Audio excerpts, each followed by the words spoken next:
हिमवीर जागृति मंच, जो कि एक समाज कल्याण के लिए बनाया गया संगठन है, इसको प्रारूप देने वाले दो सेवानिवृत्त अधिकारियों से आज मैं आपको मिलवाने जा रहा हूं। ये हैं श्री रमेश सिंह आईजी और assistant commandant Jarnail Singh Dadwal BSF से।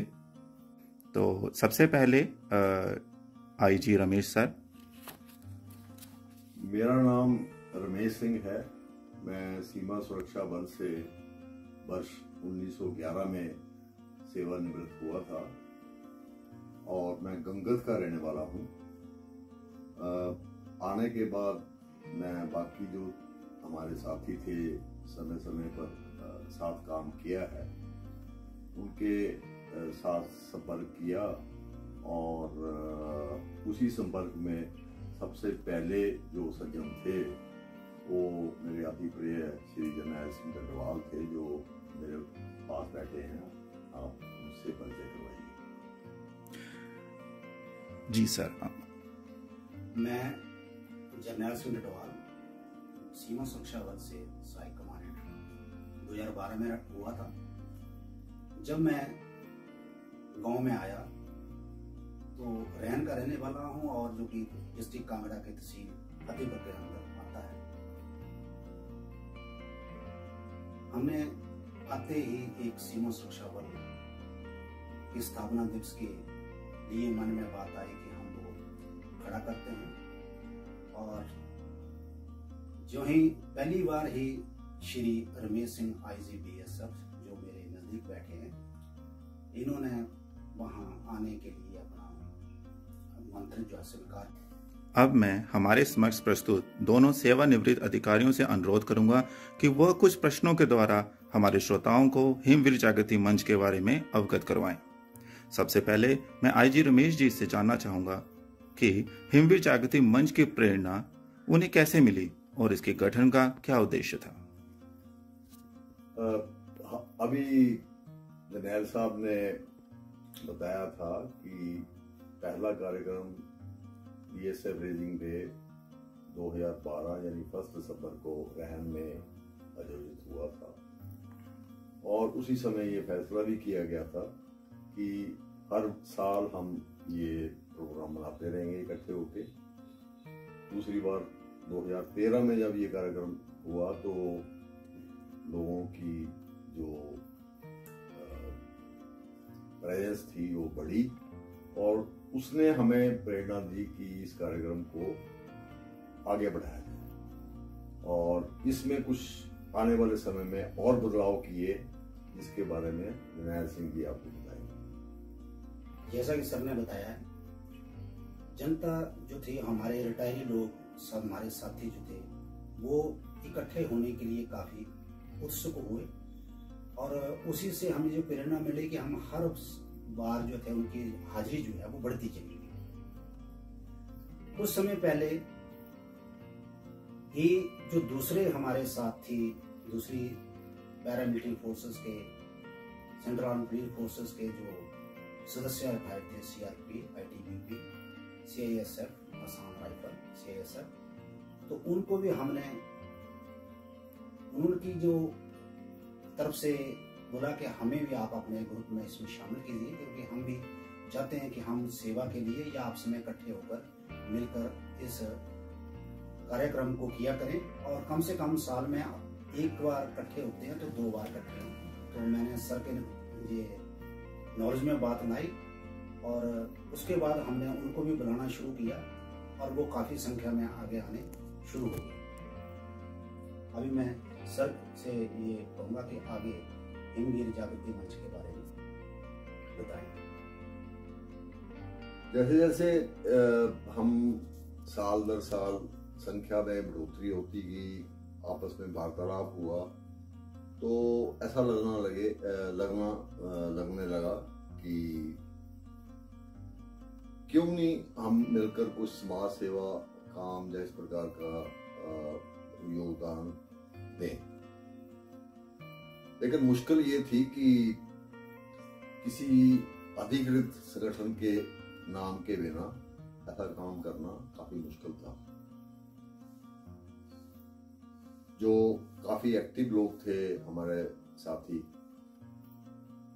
उनके सहयोग से हमने इसी वर्ष सर्दियों में रहन में ही एक मीटिंग की और उस मीटिंग में एक संगठन जिसे हमने हिमवीर जागृति मंच का नाम दिया, उस संगठन की स्थापना के बारे में एक रेजोल्यूशन पास किया और जिम्मेदारी दी गई लोगों को कि वो इसको पंजीकृत कराने में अपना काम शुरू करें। मुझे खुशी है कि ये संगठन जो है 20 जुलाई 2012 को 22 को क्षमा चाहता हूँ 2022 को हिमाचल प्रदेश सरकार ने इसे जिला कांगड़ा के स्तर पर स्वीकार कर लिया है और हम आगे की कार्रवाई करने के लिए जुटे हुए हैं।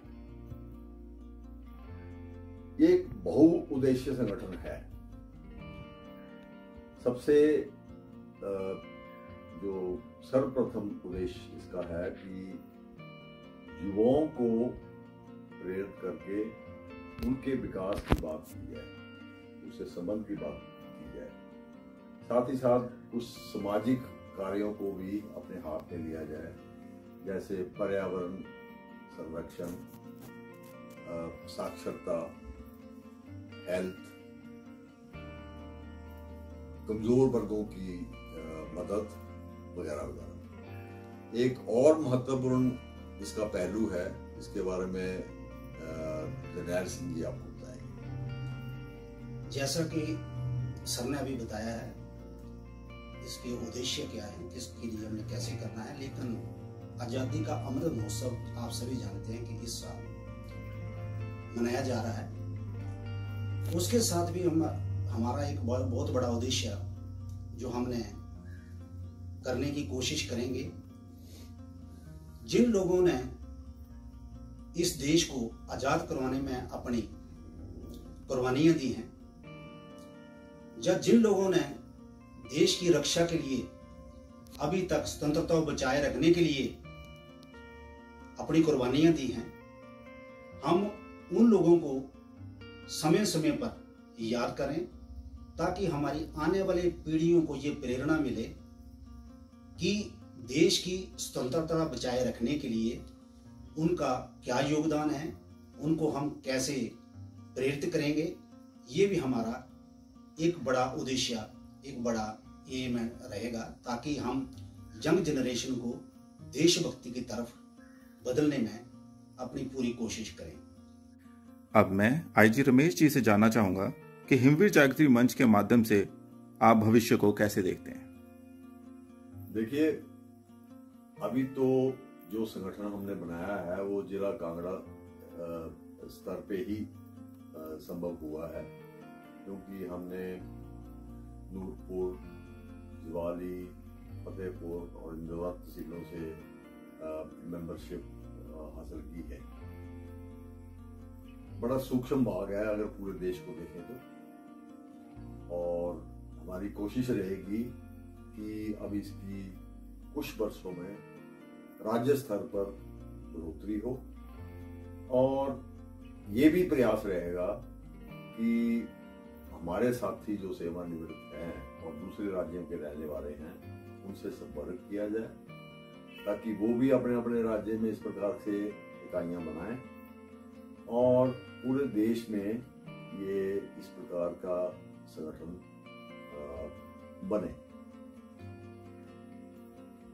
यदि मैं वर्णन करूं कि ये जितने भी सेवानिवृत्त लोग हैं पूरे देश में, ये लाखों की संख्या में हैं। ये बड़े डिसिप्लिन हैं, कर्मयोगी हैं और काम करने के लिए हमेशा तत्पर रहते हैं। जब ये संभव हो जाएगा तो निश्चित है समाज में बड़े पॉजिटिव बदलाव आएंगे और ये अपनी कोशिश को दिन ब दिन बेहतर करते जाएंगे। उसी दिन की हम प्रतीक्षा कर रहे हैं। धन्यवाद। मैं जरनैल साहब से ये जानना चाहूंगा कि जैसे कि हिमवीर जागृति मंच का गठन हाल ही में हो चुका है, तो अभी इसमें क्या गतिविधियां हो रही हैं? सबसे पहले मैं इसकी जानकारी अपने दोस्तों को बताऊं कि जो हिमाचल एक्ट 2006 सोसाइटी एक्ट के तहत इसका गठन हुआ है, इसके लिए हमें काफी रूल्स और रेगुलेशन सोसाइटी एक्ट के मद्देनजर रखते हुए हमें पेपर फॉर्मेलिटीज पूरी करने हम जा रहे हैं, जिसके लिए बाकायदा प्रॉपर ऑडिट के लिए रजिस्टर, कैश बुक या अपना पैन कार्ड बनवाना और अकाउंट खुलवाना। तो ये जो प्रोसेस है ये हमारा जारी है और लगभग होने जा रहा है। साथ ही जो हमारे साथी इस संस्था से, इस संगठन के साथ जुड़े हैं, उनके लिए हमने फॉर्म वगैरह तैयार किए हैं और उनको हमने अपना मेंबरशिप जो है वो दे रहे हैं। हमारे अभी तक 25 सदस्य जो हैं वो इसके मेंबर बन चुके हैं और मैं आपके माध्यम से बाकी साथियों से भी ये अनुरोध करता हूं कि आप इस संस्था के मेंबर बने ताकि ये संस्था आगे बढ़े। आगे बढ़ने के लिए संसाधनों की जरूरत होती है और जब जितने मेंबर हमारे आगे बढ़ते जाएंगे, हमारे पास संसाधन बढ़ते जाएंगे और अगले कार्यक्रम जब हम ये सारी क्रिया हो जाती है तो हम बैठकर कमेटी बैठेगी और जल्दी हम कोई अगला जो हमारे उद्देश्य हैं उनकी पूर्ति के लिए कोई कार्यक्रम समिति द्वारा निर्धारित समय में किया जाएगा। धन्यवाद सर। मैं आशा ही नहीं उम्मीद भी करता हूं कि हिमवीर जागृति मंच देश और समाज कल्याण में सार्थक सिद्ध रहेगा। धन्यवाद। धन्यवाद। जय हिंद।